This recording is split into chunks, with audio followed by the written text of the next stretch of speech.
आज के समारोह के अध्यक्ष श्री देशपांडे जी, जनरल बेबूर, श्री सुधीर फड़के, श्री दाते, श्री दामले जी, पुरंदरे जी, श्री जोशी, देवियों और सज्जनों,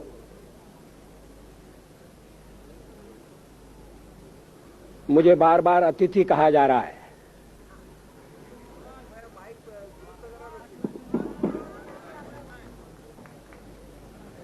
मुझे बार बार अतिथि कहा जा रहा है। मुझे इस शब्द प्रयोग पर आपत्ति है। तिथि अतिथि वो होता है जिसके आने की तिथि तय नहीं होती।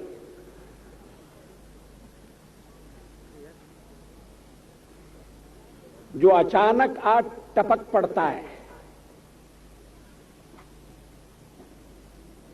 बिना बुलाए आ जाता है,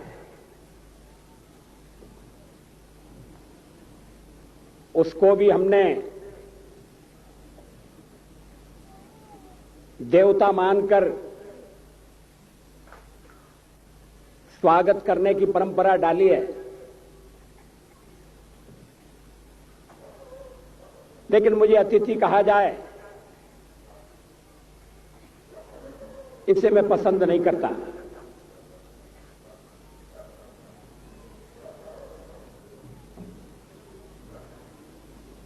एक तो आज के कार्यक्रम का रूप ऐसा है कि उसमें कोई मेहमान बनकर आना नहीं चाहेगा, सभी मेजबान बनना चाहेंगे।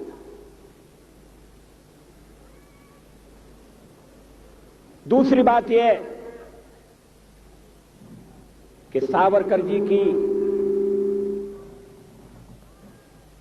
स्मृति में आयोजित समारोह किसी अतिथि का मोहताज नहीं है। जो भी आएगा सावरकर जी की स्मृति में अपनी श्रद्धांजलि अर्पित करने के लिए आएगा।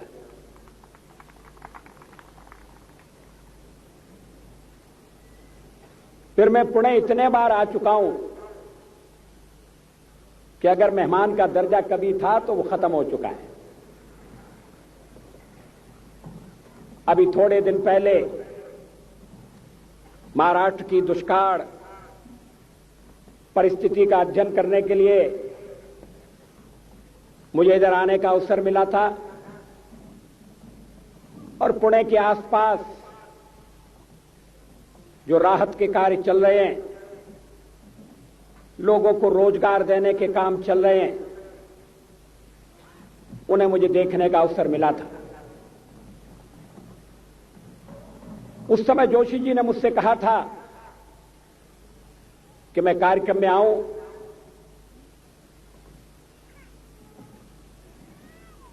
लेकिन मैं तैयार नहीं हुआ था।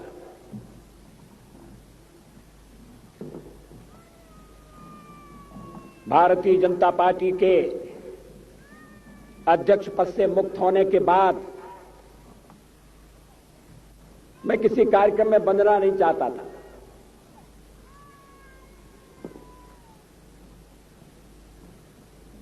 दिल्ली के अधिवेशन की समाप्ति के तुरंत बाद निकलना संभव होगा या नहीं, यह भी मेरे सामने एक प्रश्न था। लेकिन जब जनरल बेबूर का पत्र मुझे पहुंचा तो मैंने सोचा अब जनरल का आदेश आ गया है, अब मैं सिपाही के नाते उसको टालने की गलती नहीं कर सकता।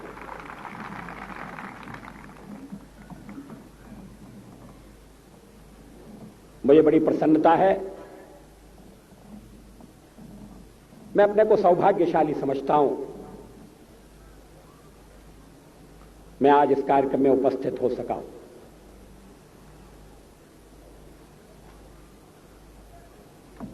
एक तो सावरकर जी के प्रति मैं अपनी श्रद्धा निवेदन करने के लिए आया हूं।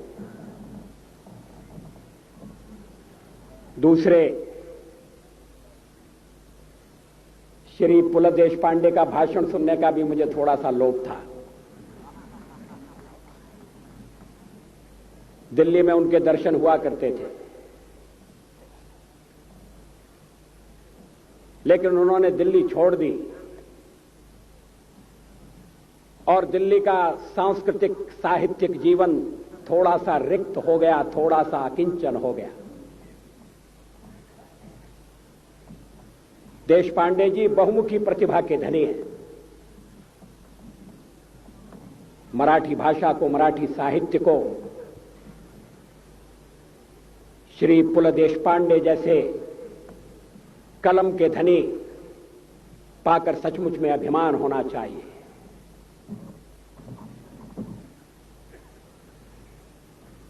सावरकर जी एक व्यक्ति नहीं है, एक विचार है,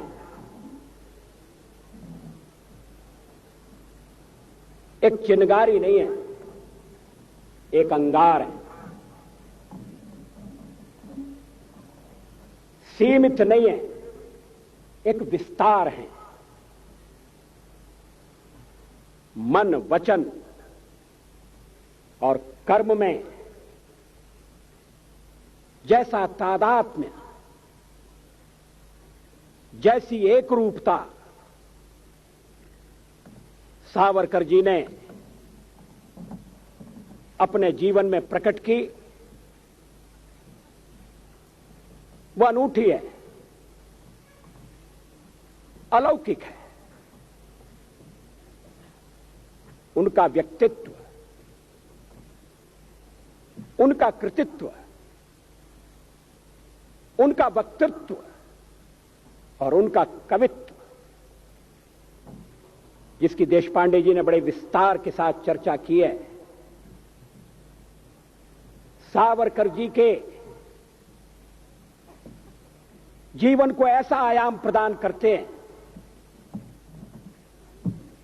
कि विश्व के इतिहास में सावरकर जी हमेशा याद किए जाएंगे।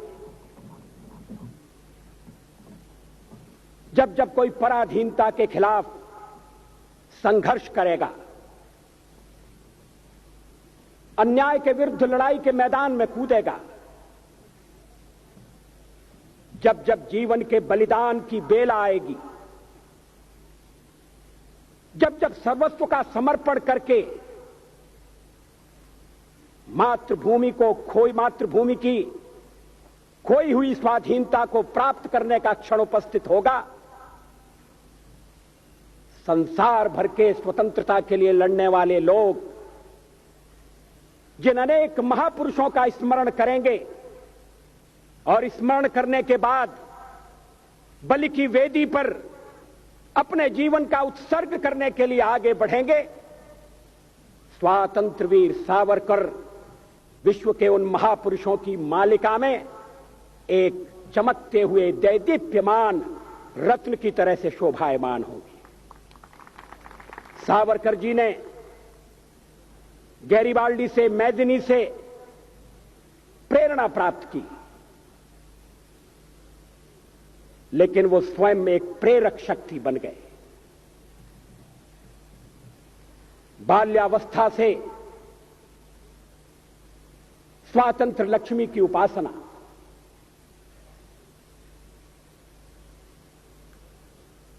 11 वर्ष की उम्र में सवाई माधो सिंह के बारे में फाटका लिखना,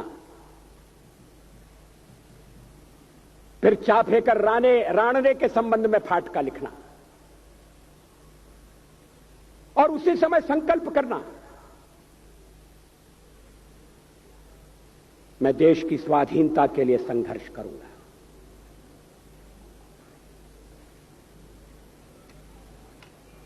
सावरकर जी पूर्व जन्म को नहीं मानते थे, देशपांडे जी भी नहीं मानते, मगर 11 वर्ष की उम्र में स्वतंत्रता का संकल्प पैदा होना, अगर इसमें कोई पूर्व जन्म का संस्कार हो तो मुझे आश्चर्य नहीं होगा, मुझे कोई चमत्कार नहीं होगा। आप कह सकते हैं कि मैं बुद्धिवादी नहीं हूं,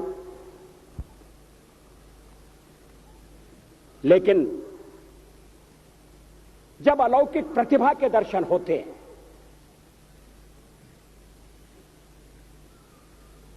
व्यक्ति समान है लेकिन व्यक्ति की क्षमताएं अलग हैं। हमारे देश में स्वतंत्रता के लिए बलिदान देने वालों की एक लंबी परंपरा उत्पन्न हुई। क्रांतिकारियों से भरा हुआ इस देश का इतिहास है।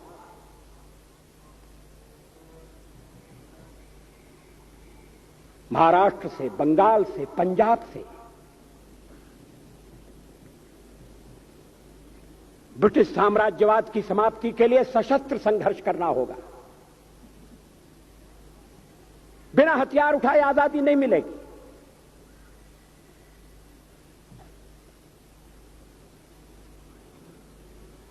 कवि गोविंद के शब्दों में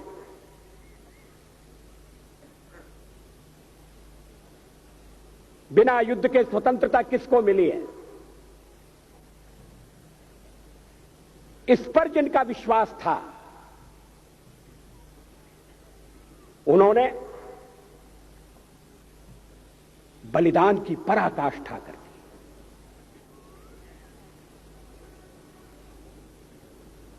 सावरकर माने तेज, सावरकर माने त्याग, सावरकर माने तप, सावरकर माने तत्व, सावरकर माने तर्क,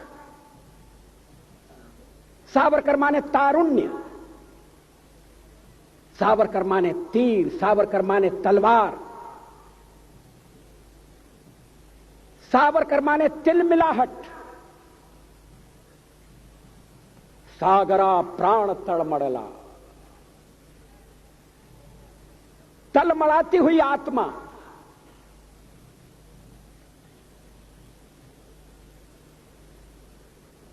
सावरकर माने तितीक्षा,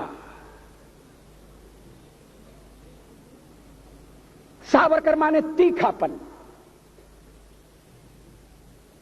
सावरकर म्हणजे तिखट।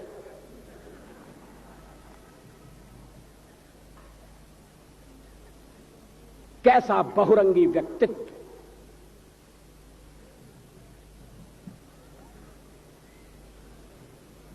कविता और क्रांति। देशपांडे जी मुझे क्षमा करें, मेरा भी परिचय कराया गया है शाहिर के रूप में। कविता और भ्रांति तो साथ साथ चल सकती है, मगर कविता और क्रांति का साथ चलना बहुत मुश्किल है। कविता माने कल्पना, शब्दों के संसार का सृजन, ऊंची उड़ान।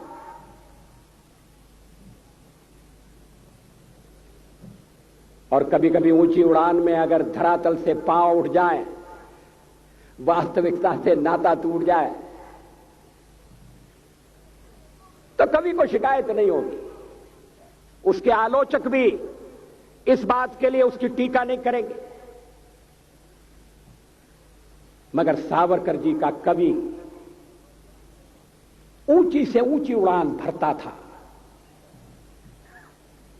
सावरकर में ऊंचाई भी थी और गहराई भी थी, मगर उन्होंने यथार्थ की धरती से कभी नाता नहीं तोड़ा।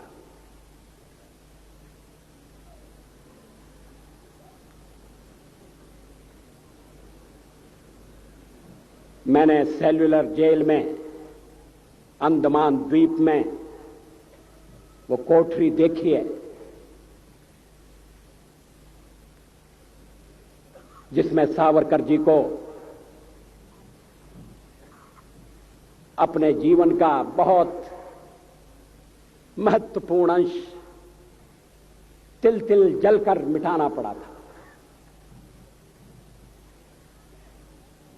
सावरकर जी की अतिरिक्त सुरक्षा का प्रबंध था।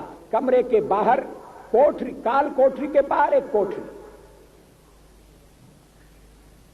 और कैदियों से तो दालान में जाकर मिला जा सकता था।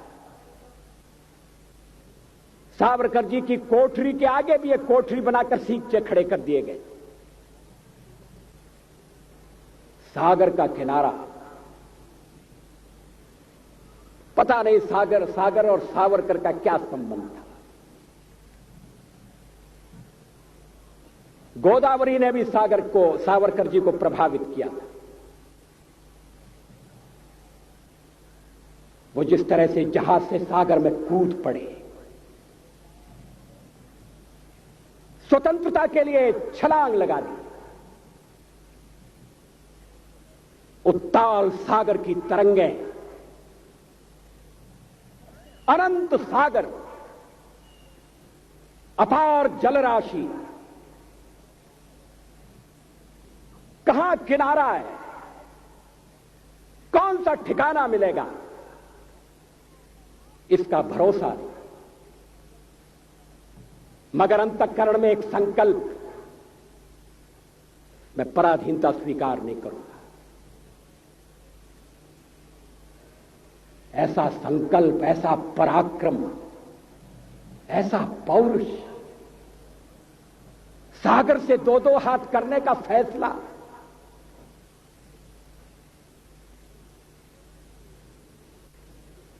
और फिर उन्हें सागर के किनारे काले पानी की सजा। मैंने वो कोलू भी देखा है जिसमें कैदियों को जोतकर तेल निकालना पड़ता था। सावरकर जी ने अपनी जीवनी में इन सारे प्रसंगों का उल्लेख किया है। मगर उस सागर के किनारे जेल में बंद सावरकर चांद से बातें करते थे, चांद को लहना देते थे, उपालंब देते थे, संदेश देते थे। उस समय की उनकी अनेक कविताएं ऐसी हैं जो विश्व के इतिहास में, विश्व के साहित्य में अपना स्थान रखती है। उन कविताओं में उद्वेग भी है, आवेग भी है, संवेग भी है। वो शब्दों के शिल्पी थे, मगर भावनाएं उदात्त। लक्ष्य को उन्होंने कभी आंखों से तिरोहित नहीं होने दिया।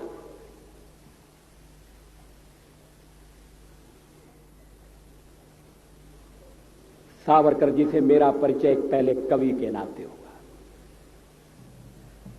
उनके क्रांतिकारी स्वरूप से तो सभी लोग अवगत थे। मुझे कविता में थोड़ी सी रुचि, संघ के साथ मेरा संपर्क, सावरकर जी की कविताओं का गायन, मेरे लिए मराठी समझना मुश्किल था, लेकिन मैंने थोड़ा थोड़ा सीखने का प्रयत्न किया। मैं ग्वालियर का हूं और ग्वालियर की अपनी मराठी है। वरचा मजला खाली आहे, ये पुणे वालों की समझ में नहीं आएगा। जो मजरे नीचे कैसे हो सकता है, मगर ये ग्वालियर ने मराठी में जो योगदान दिया है, यह उसका सबूत है। मैंने सावरकर जी की कुछ कविताओं का हिंदी में अनुवाद करने का प्रयत्न किया। मैं चमत्कृत रह गया। कोई क्रांतिकारी होते हुए इतना अच्छा कवि कैसे हो सकता है?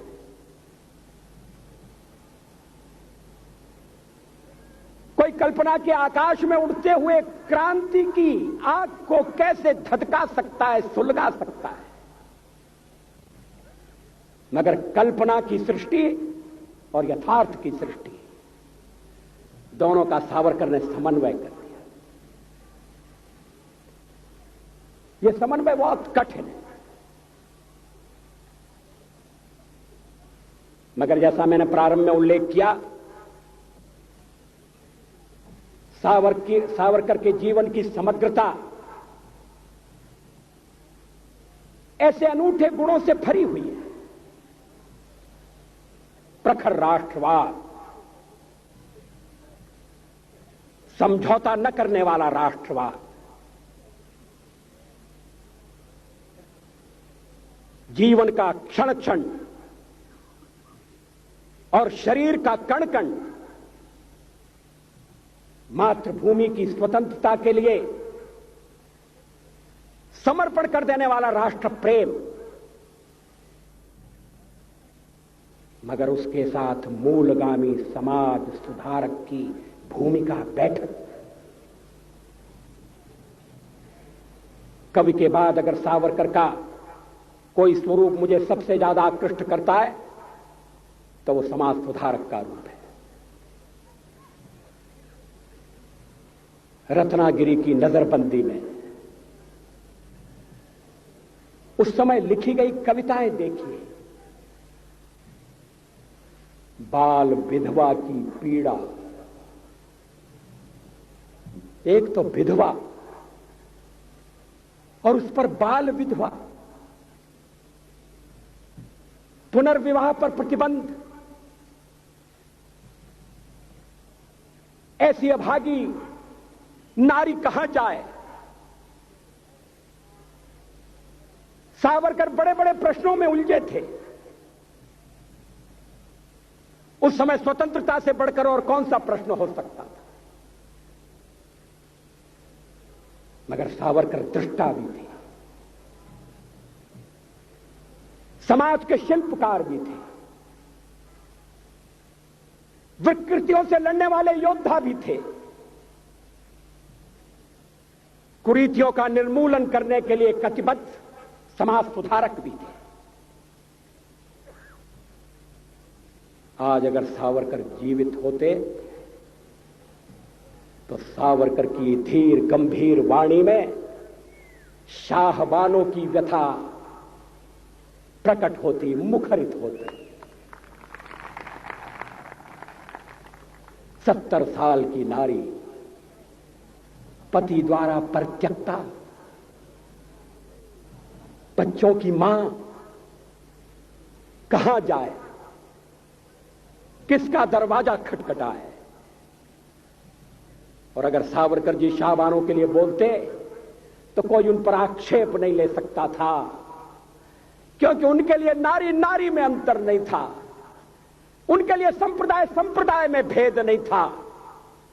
उनके अंतःकरण की पीड़ा, वेदना का पारावार, कुरीतियों से लड़ने की उनकी मनोस्थिति, ये किसी एक वर्ग या एक संप्रदाय तक सीमित नहीं थी। इस अभागे देश में आज भी अस्पृश्यों के लिए मंदिरों के दरवाजे बंद हैं, कुछ मंदिरों के दरवाजे बंद हैं। गांधी जी ने तो हरिजनोद्धार की बात बाद में कही, सावरकर जी ने पहले कही। मेरे लिए दरवाजे खोल दो, एक उनकी प्रसिद्ध कविता है मराठी की।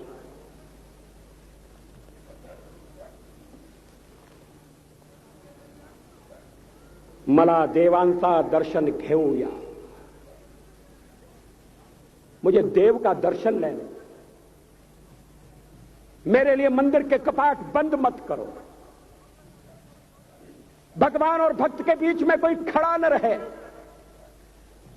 कितनी वेदना है, कितनी व्यथा है, मुझे भगवान के दर्शन लेने दो। कुरीतियों में पड़कर हम भगवान और भक्त के बीच में भी खड़े हो गए। सावरकर के सामने एक ऐसे समाज का स्वरूप था जो अतीत की रूढ़ियों से बद्ध नहीं होगा। पतित पावन के दरबार में कौन किसको रोकेगा। उस समय भी लोग रोके जाते थे, आज भी रोके जा रहे हैं, कहीं कहीं रोके जा रहे हैं। अभी राष्ट्रपति एक मंदिर में जाना चाहते थे, उन्होंने पूछा क्या मंदिर सबके लिए खुला है? पुजारियों ने कहा नहीं, मंदिर सबके लिए खुला नहीं है। मुझे खुशी है राष्ट्रपति ने उस मंदिर में प्रवेश नहीं किया। इस मंदिर के द्वार सबके लिए खुले नहीं है। उस द्वार के बाहर कल्पना करिए कोई खड़ा होकर कह रहा है, हम दूसरों को दोष देते हैं, उन्होंने हमारे समाज के कुछ लोगों को बरगलाने की चेष्टा की है, मगर सावरकर की दृष्टि से हम देखें हिंदू समाज के अभिशाप को, हिंदू समाज की दुर्बलता को,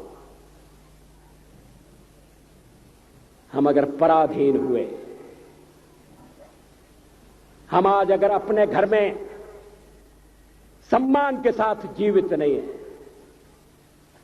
तो इसके लिए परकी इतने दोषी नहीं है।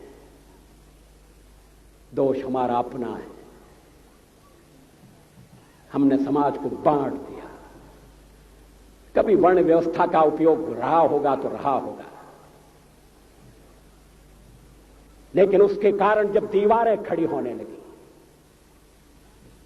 व्यक्ति व्यक्ति को छोटा समझा जाने लगा, कोई बड़ा बन गया, कोई छोटा बन गया, समाज की एकता खंडित हो गई। विदेशियों ने उसका लाभ उठाया। हम कभी विदेशियों से नहीं हारे।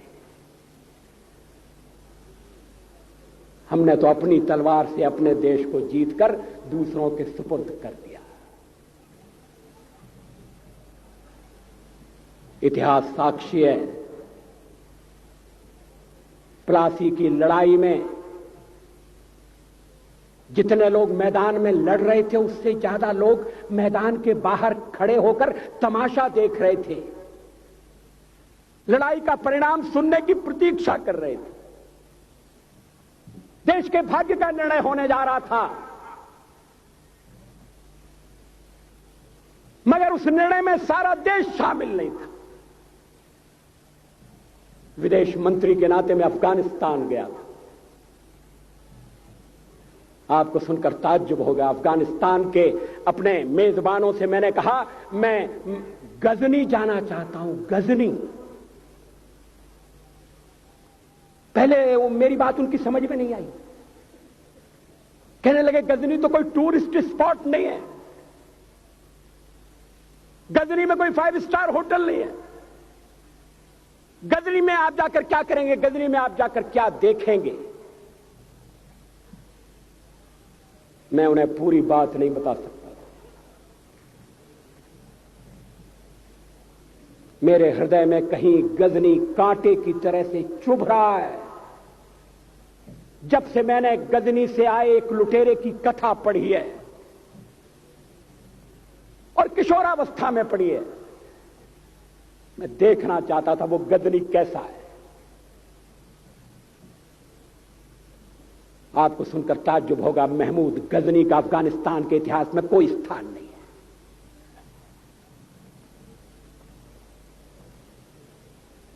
गजनी छोटी सी जगह है, छोटा सा गांव है। कल्पना करिए सैकड़ों साल पहले वहां धूल उड़ती थी, झोपड़ियां थी, मगर एक लुटेरा लुटेरों को इकट्ठा करता हुआ सोने की चिड़िया को लूटने के लिए चला आया। आपस की फूट से जो राजा है वो लड़ेगा, जो क्षत्रिय है वो लड़ेगा। हमने समाज के बहुत बड़े वर्ग को लड़ने के अधिकार से वंचित कर दिया। हमने उन्हें हथियार नहीं उठाने दिए। मार्शल नॉन मार्शल के आधार पर हमने समाज को बांट दिया। वो लुटेरा सोमनाथ के मंदिर तक चला गया। पुजारी देखते रहे। मंदिर की पूजा भक्तों को करना पड़ती है। मंदिर तो एक प्रेरणा का केंद्र है। मैं देशपांडे जी की तरह से नास्तिक नहीं हूं, मगर उनकी नास्तिकता में भी जो आस्तिकता है मैं उसका आदर करता हूं, उसका सम्मान करता हूं। वो जिस आत्मविश्वास से नास्तिक होने की बात कहते हैं, तो मैं उनसे कहना चाहता हूं वो सचमुच में नास्तिक नहीं है। जिसकी आस्तिकता है, जिसका विश्वास है, वो नास्तिक कैसे हो सकता है? विश्वास किसमें है यह बड़ी बात नहीं है, विश्वास है या नहीं। हमने समाज के बहुत से बड़े वर्ग को विश्वासहीन बना दिया।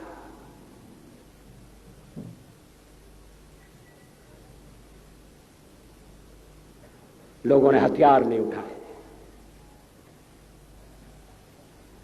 वेद पढ़ने के दरवाजे बंद कर दिए। इसलिए हम पादाक्रांत हुए। अफगानिस्तान में मैंने एक बात और देखी। मुझे जिस होटल में ठहराया गया उसका नाम था कनिष्क। अफगानिस्तान एक मुस्लिम देश है।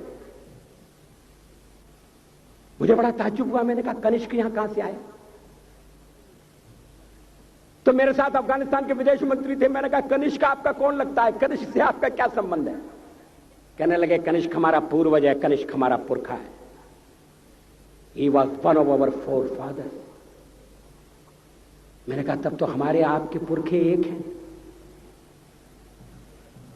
अफगानिस्तान के लोगों ने उपासना पद्धति बदली है, संस्कृति नहीं बदली। आज के भारत के परिवेश में यह सुनने के बाद थोड़ा विचित्र लगता है। हमारे यहां तो धर्मांतरण के साथ राष्ट्रांतरण होता है, ऐसा दृश्य दिखाई देता है। पड़ोसी देशों में ऐसा नहीं हुआ। अभी राम जन्मभूमि का मामला चल रहा है। एक विदेशी आए, कहने लगे राम जन्मभूमि का क्या झगड़ा है?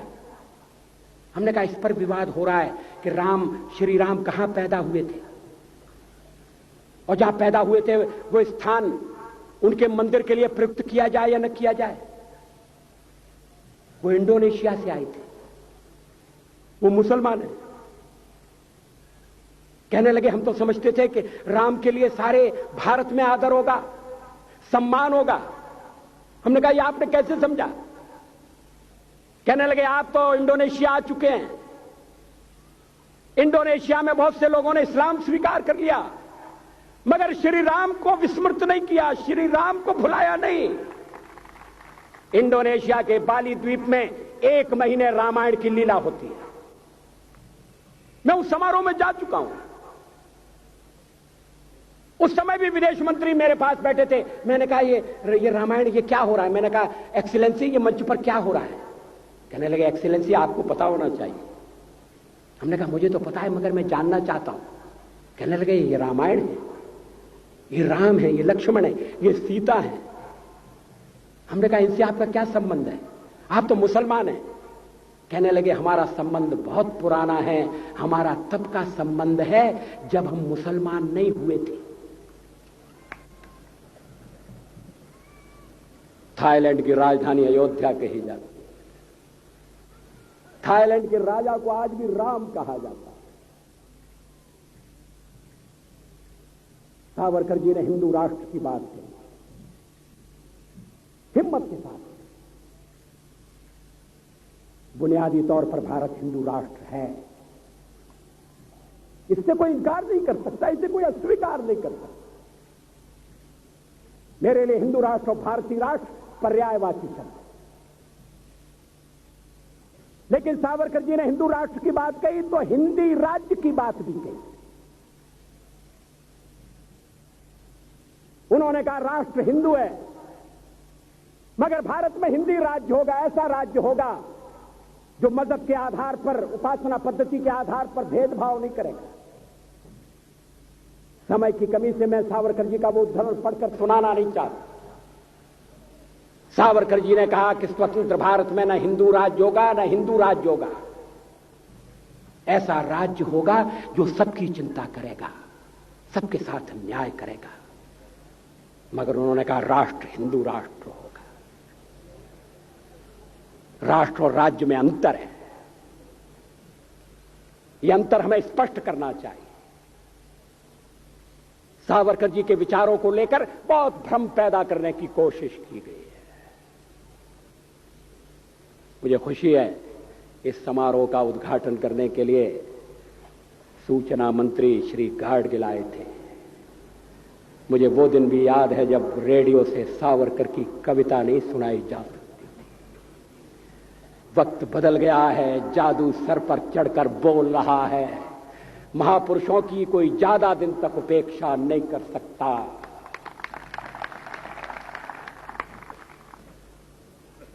राजकारण की वजह से सावरकर की उपेक्षा हुई। सावरकर का हमने सही मूल्यांकन नहीं किया। मैंने तो बहुत कम उम्र में सावरकर जी को देखा था, सुना था। बिंदु माधव जोशी ने मेरी कविता का उल्लेख किया, हिंदू तन मन हिंदू जीवन रग रग हिंदू मेरा परिचय। ये मैं 10वें दर्जे में पढ़ता था, उस समय की लिखी हुई कविता है। लोग कहते हैं वो कविता लिखने वाला वाजपेयी अलग था, जो राजकारण करने वाला वाजपेयी वो अलग है। इसमें कोई सच्चाई नहीं है। मैं हिंदू हूं ये मैं कैसे भूल सकता हूं, किसी को भूलना भी नहीं चाहिए। मगर मेरा हिंदुत्व सीमित नहीं है, संकुचित नहीं है। मेरा हिंदुत्व हरिजन के लिए मंदिर के दरवाजे बंद नहीं कर सकता। मेरा हिंदुत्व अंतर प्रांतीय, अंतर जाति, अंतरराष्ट्रीय विवाहों का विरोध नहीं करता। हिंदुत्व सचमुच में विशाल है। मेरा हिंदुत्व क्या, हम तो एक कण की तरह से हैं, सावरकर जी एक पर्वत की तरह से। हम लोग तो एक बिंदु हैं, सावरकर सिंधु की तरह से। मगर कण में भी, बिंदु में भी वही गुण है, वही क्षमता है। सावरकर जी को हम समझने का प्रयत्न करें। सावरकर जी की विचारधारा का विश्लेषण करें। सावरकर जी के चिंतन के बारे में हम अनुसंधान करें और सावरकर के संदेश को घर घर तक, व्यक्ति व्यक्ति तक पहुंचाने का प्रयास करें। मुझे खुशी है ये समारोह इसी निमित्त हो रहा है कि सावरकर घर घर तक पहुंचाए जाएं। मैं इस समारोह की सफलता चाहता हूं। मैंने पुणे में आकर अपना कर्तव्य किया है। अगर संचालक समिति इस कार्यक्रम के सूत्रधार मुझे इस कार्यक्रम के निमित्त कहीं और भी ले जाना चाहेंगे तो मैं अपनी सेवाएं उनको समर्पित करता हूं। वैसे भी मैं खाली हो गया हूं, काम की तलाश में हूं। ग्वालियर वालों ने पार्लियामेंट से मेरी छुट्टी कर दी है, पार्टी वालों ने अध्यक्ष पद से मुझे मुक्ति दे दी है। अब मेरे पास समय है और मैं अगर ये समय, थोड़ा समय सावरकर जी के प्रति जो अन्याय हुआ है और जिसमें हम सब लोग शामिल थे, उस अन्याय का थोड़ा सा परिमार्जन करने में लगा सकें तो आज का ये समारोह सफल होगा। बहुत बहुत धन्यवाद।